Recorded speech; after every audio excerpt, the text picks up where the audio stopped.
Terima kasih pemirsa, Anda masih bersama kami dalam Berita Papua. Bagi Anda yang baru bergabung, kami akan sajikan kembali 3 berita utama hari ini.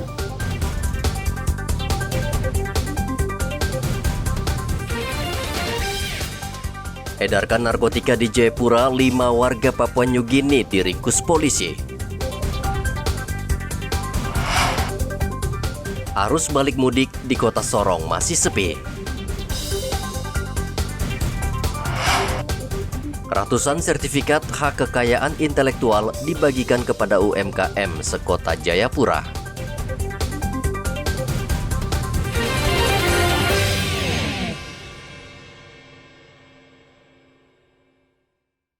Pastinya ini menjadi suatu kebanggaan. Pemerintah Kota Jayapura menyerahkan sertifikat hak atas kekayaan intelektual atau HAKI kepada 161 pelaku ekonomi kreatif. Dengan sertifikat HAKI, produk yang dihasilkan pelaku ekonomi kreatif terlindungi dari pembajakan atau klaim dari pihak ketiga. 161 sertifikat yang diserahkan terdiri dari 127 hak cipta lagu, 11 penerbit buku, 1 alat peraga, 7 karya tulis, 11 pengrajin batik, dan 4 jurnal. Wali Kota Jayapura mengapresiasi pelaku ekonomi kreatif yang tetap berkreasi walaupun di tengah pandemi COVID-19. Ia berharap inovasi tetap berlanjut sehingga bisa memberikan manfaat bagi masyarakat. Perkembangan dan pertumbuhan Kota Jayapura dalam beberapa tahun terakhir mengalami peningkatan pada berbagai sektor, salah satunya pariwisata dan ekonomi kreatif. Untuk sektor ekonomi kreatif di Kota Jayapura sendiri perlu diapresiasi karena meski kita masih berada dalam kondisi pandemi, saudara-saudara kita yang merupakan pelaku ekonomi kreatif di Kota Jayapura terus berinovasi, menciptakan karya maupun produknya. Bila kita melihat bersama pada saat pembukaan PON 20 yang lalu, Presiden kita pada pidatonya menyebut bangga atas kreativitas di bidang musik, seni, dan budaya, hingga menyebut beberapa grup musik hip hop kita di Kota Jayapura, yaitu MIC dan Sing of Black, hingga kata lain tidak kalah hebatnya. Kanwil Hukum dan HAM Papua juga berjanji akan memberikan kemudahan kepada pendaftar, khususnya keringanan biaya pendaftaran. Biaya pendaftaran HAKI ditetapkan Rp400.000. Namun jika ada rekomendasi dari pemerintah Kota Jayapura, biaya pendaftaran bisa ditekan hingga Rp200.000 per sertifikat. Hendra melaporkan dari Kota Jayapura, Papua.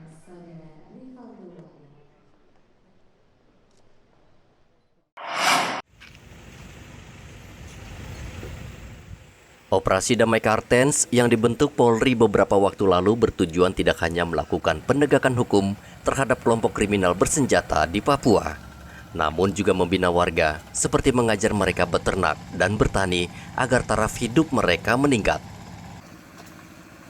Seperti yang dilakukan Satgas Binmas Noken ini, mereka mengajar warga asli Papua atau petani binaan untuk menggarap lahan sawah di Kampung Moruku, Distrik Dekai, Kabupaten Yahukimo. Di 2 petak sawah yang luasnya 1 hektar ini, warga diajarkan mulai dari cara menggarap lahan, menanam padi, hingga memanen padi. Tidak hanya bertani, polisi juga mengajarkan warga membudidaya ikan jenis nila serta ikan mujair dan beternak babi secara modern. Semua bibit ikan sudah disiapkan polisi, termasuk pakan ternak dan ikan. Pendampingan juga terus diberikan hingga warga binaan paham dan bisa mandiri. Sementara sudah kami punya niat dan pikiran kerjasama kehadiran TNI, terutama adalah dari kepolisian, hadir untuk mendorong kami motivasi untuk pengembangan ternak ini. Dan di sini juga saya terima dan saya lakukan untuk menjadi percontohan untuk masyarakat, sepertinya perikanan, terus peternakan yang kami buat ini. dan kita sama-sama kembangkan ini dari dua sisi. Satu sisi untuk lokal tidak akan hilang, lokal tetap kita kembangkan, dan juga program ternak usaha program tetap kami akan kembangkan. Dan kami mengharapkan masih terus dukungan dari secara moral dan material. Operasi Damai Karten sejauh ini mengedepankan tindakan persuasif dan preventif di 5 kabupaten di Provinsi Papua yang rawan gangguan kelompok kriminal bersenjata, yakni Kabupaten Yaukimo, Intan Jaya, Puncak, Nduga, dan Pegunungan Bintang. Yang mana program dari Bimas Noken ini adalah salah satunya adalah bertujuan membantu meningkatkan kesejahteraan masyarakat wilayah Papua, khususnya di 5 kabupaten. Salah satunya adalah Kabupaten Yaukimo Dekai. Ini yang dilakukan di sini tidak hanya di Yaukimo saja, tapi di 5 wilayah.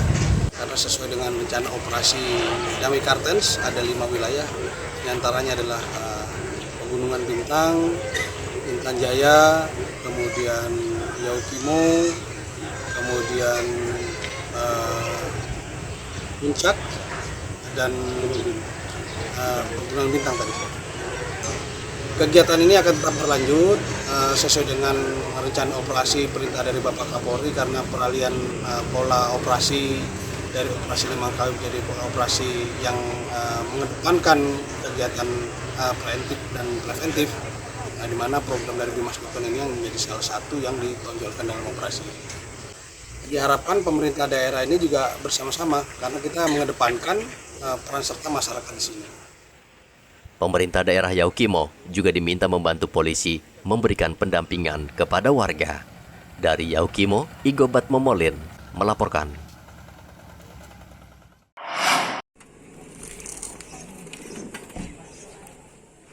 Suasana Lebaran masih terasa di kota Sorong. Di lapas kelas 2 Sorong, Ahad kemarin masih dipadati keluarga yang datang menjenguk dan berlebaran bersama warga binaan. Mereka membawa makanan lebaran seperti coto dan buras yang merupakan menu khas Makassar, dan mereka menikmati momen kebersamaan. Petugas memang memberikan kelonggaran kepada warga binaan untuk bertemu dengan sanak keluarga untuk berlebaran di lapas. Meskipun demikian, petugas tetap ketat memeriksa satu persatu pengunjung, termasuk makanan yang dibawa. Pada perayaan Idul Fitri kali ini, lapas membuka jam besuk bagi keluarga warga binaan. Sebelumnya, 2 tahun lalu, warga binaan tidak diizinkan bertemu sanak keluarga, kendati hanya untuk bertatap muka. Kita sama-sama tahu setelah pandemi COVID kurang lebih 2 tahun ini, Idul Fitri ini memang tidak ada besukan. Kita sampai dengan hanya kita terima bungkusan barang dan sebagainya. Namun di tahun ini kita lihat secara nasional, kemarin pemerintah memberikan akses juga kepada pemudik dan lain sebagainya untuk mengunjungi, walaupun belum dicabut secara keseluruhan COVID-19 di Indonesia. Secara nasional masih tetap dilaksanakan. Jadi kita juga di sini dengan dibukanya keran secara nasional, mudik ke daerah masing-masing dan lain sebagainya. Ini pun kita juga berusaha juga untuk membuka sedikit akses untuk warga binaan yang berusia. Kebetulan mereka ini kita laksanakan juga, tetapi tidak mengabaikan protokol COVID sendiri.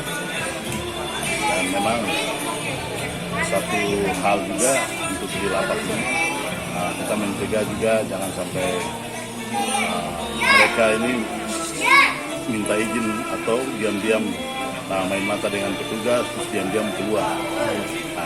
Yang mencegah, sehingga kita pikirkan lebih baik kita buka secara yang baik sehingga keluarga dari luar yang bisa datang untuk menemui mereka. Dari jam berapa sampai jam berapa Pak ini dibukanya? Dari jam 9 sampai jam 12 juga untuk sholat, dari sholat siang, setelah makan, kemudian kita lanjut lagi sampai dengan jam 4 sore. Per hari ada batasan begitu Bapak untuk kunjungan atau?